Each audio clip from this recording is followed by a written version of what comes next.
उपराष्ट्रपति जगदीप धनखड़ ने अचानक इस्तीफा क्यों दे दिया, ये सवाल कल से ही बना हुआ है। कल देर शाम जगदीप धनखड़ के इस्तीफे की खबर के पास से ही अटकलों का बाजार गर्म हो गया है। जगदीप धनखड़ ने राष्ट्रपति को भेजे अपने त्यागपत्र में सेहत का हवाला तो दिया है, लेकिन कांग्रेस का कहना है कि जितना कहा जा रहा है उतना है नहीं।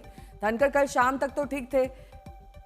इस पर चर्चा हम करेंगे, लेकिन सबसे पहले आपको बताते हैं कि उपराष्ट्रपति ने इस्तीफे में क्या कुछ कहा है। राष्ट्रपति जी, स्वास्थ्य देखभाल को प्राथमिकता देने और चिकित्सालय सलाह का पालन करने के लिए मैं संविधान के अनुच्छेद 67A के तहत तत्काल प्रभाव से भारत के उपराष्ट्रपति पद से इस्तीफा देता हूं। मैं भारत की माननीय राष्ट्रपति जी को उनकी अटूट सहयोग भावना और मेरे कार्यकाल के दौरान बनाए गए मधुर और सराहनीय संबंधों के लिए अपनी गहरी कृतज्ञता प्रकट करता हूं। मैं माननीय प्रधानमंत्री और प्रतिष्ठित मंत्री परिषद का भी दिल से आभार व्यक्त करता हूं। प्रधानमंत्री जी का सहयोग और समर्थन अत्यंत मूल्यवान रहा है और मैंने अपने कार्यकाल में बहुत कुछ सीखा है। उन्होंने लिखा, संसद के कभी मान्य सदस्यों से जो स्नेह, विश्वास और अपनापन मुझे प्राप्त हुआ वो हमेशा मेरी स्मृति में अंकित रहेगा। तो उपराष्ट्रपति जगदीप धनखड़ ने सेहत को इस्तीफे की वजह बताया, लेकिन कांग्रेस को यकीन नहीं आ रहा है कि कल उच्च सदन का संचालन करने वाले धनखड़ की तबियत अचानक इतनी कैसे खराब हो गई कि इस्तीफे की नौबत आ गई। राज्यसभा सांसद जयराम रमेश ने धनखड़ के इस्तीफे पर सवाल उठाए। रमेश ने एक्स पर लिखा, उपराष्ट्रपति और राज्यसभा के सभापति का अचानक इस्तीफा जितना चौंकाने वाला है उतना ही अकल्पनीय है। आज शाम करीब 5 बजे तक मैं उनके साथ था। वहां कई अन्य सांसद मौजूद थे और शाम 7:30 बजे मेरी उनसे फोन पर बातचीत भी हुई। निसंदेह श्री जगदीप धनखड़ को अपने स्वास्थ्य को सर्वोच्च प्राथमिकता देनी चाहिए, लेकिन यह भी स्पष्ट है कि उनके इस बिल्कुल अप्रत्याशित कदम के पीछे जो दिखाई दे रहा है उससे कहीं अधिक है। हालांकि ये समय अटकलें लगाने का नहीं है। बहरहाल मीडिया में जो आ रहा है कि स्वास्थ्य कारणों से इस्तीफा दिया, तो ईश्वर उनको दीर्घायु करे, ठीक स्वस्थ करे। लेकिन सारा दिन तो हाउस में थे वो, तो स्वास्थ्य के ऐसे एकदम अचानक क्या कारण हुए, घंटे के अंदर के इस्तीफा ही देना पड़ गया। हम तो उनके लिए उम्मीद करते हैं कि दुआ करते हैं कि अल्लाह उनको लंबी उम्र दे और सेहत दे। तो कांग्रेस, आपने देखा किस तरीके से जगदीप धनखड़ के इस्तीफे पर अटकलें लगा रही है, लेकिन कपिल सिब्बल का कहना है कि धनखड़ ने अपनी चिट्ठी में जो कुछ लिखा उस पर यकीन कर लेना चाहिए। आज तक ने कपिल सिब्बल से एक्सक्लूसिव बातचीत की, सुनिए। मुझे दुख है कि उन्होंने इस्तीफा दिया। 2027 तक उनका टेन्योर था, अचानक से इस्तीफा देना। आज पार्लियामेंट में भी वो मौजूद थे और आज हेल्थ के जो है कारण वो बता रहे हैं।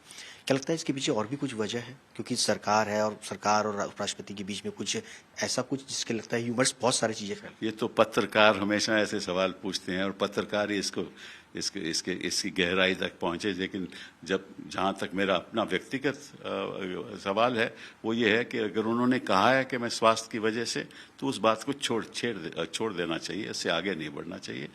आज वक्त है इस बात का कि धनखड़ साहब जब भी वहां बैठे, उन्होंने प्रयास किया कि सत्ता पक्ष और विपक्ष के बीच में एक ऐसा वातावरण बने ताकि देश को आगे बढ़ाया जाए असली मुद्दों को लेकर।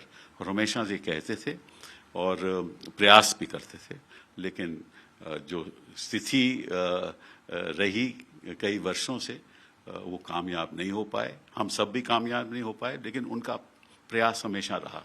तो इस बात को मैं उनको मुबारकबाद देता हूं कि वो नेशनलिस्ट आदमी हैं और नेशनलिस्ट रहेंगे, और जो वो कहते थे वो करते थे। मौसमी सिंह के पास लिए चलेंगे। इस वक्त वो अखिलेश प्रसाद सिंह से बात कर रही हैं। अपनापन के किए से उनका मिलना जुलना होता है, सबको चाय पानी पूछते हैं। तो कल भी वही सब बात हो रही थी और अच्छे मूड में थे। ये भी मैं नहीं कह सकता कि थोड़ी भी तबीयत खराब जैसी कोई बात नहीं थी। और हम सबको अचंभा में डालने वाला ये समाचार है और मुझे लगता है कि जरूर कुछ न कुछ और बात होगी। क्या चर्चा हुई कि तबीयत को लेके विस्तार से बताइए कि क्या चर्चा हुई? नहीं, बिल्कुल नहीं। वो जस्टिस वर्मा का केस जो लोकसभा राज्यसभा में 50 से ज्यादा सिग्नेचर जो हुए थे, उस सब पे चर्चा कर रहे थे। बाकी ऐसी कोई बात नहीं हुई। बाकी जो नॉर्मल बिजनेस का चर्चा करते हैं वही बात हो रही थी, कोई अलग बात हुई नहीं। क्या वक्त हो रहा था उस वक्त? और मुझे ये भी बताइए, आपने मेंशन किया था कि कमेटी की भी बात की उनने कि कल परसों में आपको बताएंगे, कमेटी के बारे में चर्चा कर रहे थे कि आगे कल परसों बताएंगे, इस तरह की बात? नहीं, वो कमेटी की चर्चा तो मतलब यूजुअल रूटीन मैटर है, वो करते रहते हैं और वो भी चर्चा कर रहे थे। आज का फिर ये कर रहे थे कि उनका कंसर्न था कि हाउस अच्छे से चलना चाहिए, डिबेट होना चाहिए। ये कह कोई रहे थे कि ये हाउस हाँ अच्छे ये से आगे ये चलना हाँ चाहिए। हाँ बिल्कुल, कोई ऐसी बात थी नहीं। कानून के जानकार हैं और वो अच्छा से कंडक्ट करते थे। हमको लगता है कि राज्यसभा का कोई मेंबर नहीं चाहता होगा और इस न्यूज से सब लोग दुखी होगा। पर अखिलेश जी, ऐसा क्या घटा, क्योंकि आप लोग तो इम्पीचमेंट उनके खिलाफ लाए थे, क्या विपक्ष के साथ उनकी जो करीबियां बढ़ रही थी? आप कह रहे कि कोई नहीं चाहता कि वो हटे, आप ही लोग उनको हटाने के लिए प्रस्ताव लाए थे। तो ये 5-6 महीने में ऐसा क्या घटा कि धनखड़ साहब विपक्ष के भी सबसे फेवरेट हो गए? नहीं, फेवरेट होने का वजह एक तो सबके लिए कंसर्न रहते थे, सभी के सुख दुख के भागीदार होते थे। छोटा से छोटा ये में अगर उनको पता चले कि किसी मेंबर की तबीयत खराब है, खुद फोन करते थे, सबका समाचार लेते थे, लोगों को मदद करने की कोशिश करते थे। तो इसमें विपक्ष और सत्ता पक्ष का कोई मामला नहीं है। ह्यूमन लेवल पे अच्छे आदमी थे, मैं जो फील किया वही मैं बोलूंगा, और वो सबके साथ था। कहीं ऐसा तो नहीं कि राज्यसभा में सिर्फ विपक्ष का ये नोटिस एडमिट हो गया और उसको लेकर भी सरकार काफी सेंसिटिव थी, क्योंकि लोकसभा में सत्ता पक्ष और विपक्ष दोनों थे, आप लोग ने गुगली चल दी राज्यसभा में? ये सच नहीं है। वहाँ भी सेक्रेटरी जनरल को हम लोगों के सामने बुला के कह रहे थे कि पता करिए कि लोकसभा में आया है कि नहीं आया है, और जब तक लोकसभा में नहीं आता तब तक उस पर वो आगे बढ़ने को तैयार नहीं थे। ये भी बताया जा रहा है कि 4/7 पे धनखड़ साहब ने राज्यसभा में लाइव टेलीकास्ट भी हो रहा था, उसमें ये सूचित किया कि ये एडमिट नोटिस आया है, लोकसभा में भी आया है, मेघवाल साहब से भी पूछते हैं और आगे की प्रक्रिया की बात। हाँ, तो यही बात कर रहे थे उस समय भी, हम लोगों के सामने भी उन्होंने यही बात कही कि लोकसभा में और ये होता है, सो मीटिंग जरूर चेयरमैन के यहाँ होता है, कोई भी इस तरह की मीटिंग, तो पहले लोकसभा में आया कि नहीं आया, खुद सेक्रेटरी जनरल को बुला के हम लोग के सामने ही पूछ रहे थे। सरकार से कुछ तनाव की बातचीत या कोई बात जिसको लेके आपको लगता है टेंशन बनी हो? मतलब उसकी जानकारी नहीं है, लेकिन हम आपके चैनल के माध्यम से जरूर आग्रह करेंगे प्रधानमंत्री जी को इंटरवेन करना चाहिए और उनको पद पर बने रहने को कहना चाहिए। आपके बाद कोई सांसद मिलने गया, कोई विपक्ष का सांसद? नहीं, अभी इसकी जानकारी मुझे मौसमी बात कर रही थी अखिलेश प्रसाद सिंह से, लेकिन पीयूष मिश्रा मेरे सहयोगी जुड़ गए हैं इस वक्त तमाम जानकारी के साथ। पीयूष, क्या विपक्ष में भी दो फाड़ है इस इस्तीफे को लेकर? कोई इसे अच्छे से ले रहा है, कोई कह रहा है कि ऐसा नहीं करना चाहिए था। ये वही विपक्ष है जो एक वक्त में इम्पीचमेंट मोशन लाया था, उसके बाद अचानक से जगदीप धनखड़ ने ऐसा क्या किया जो फेवरेट बन गए? ये सवाल मौसमी ने भी किया, तो इसका कोई सवाल का जवाब नहीं मिल रहा है। तो आखिरकार वजह क्या है इस्तीफे की, इस पर भी संदेह बना हुआ है।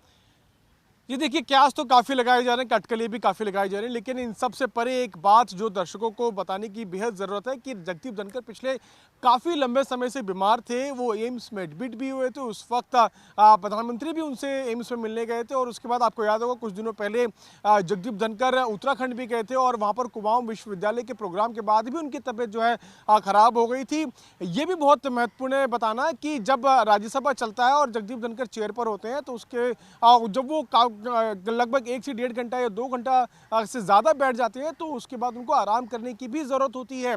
आराम करने के लिए वो जाते हैं और उनकी जगह उनकी चेयर पर बाकी जो लोग मनोनीत सांसद हैं वो आके बैठते हैं, और वो उस वक्त राज्यसभा की प्रक्रिया को संभालते हैं। या तो हरिवंश आते हैं जो डिप्टी चेयरमैन है, या फिर उनके अलावा और जो वरिष्ठ सांसद हैं वो उस चेयर पर आके बैठते हैं। तो ये समझने की ज़रूरत है कि जगदीप धनखड़ की तबीयत पिछले काफ़ी लंबे समय से खराब थी।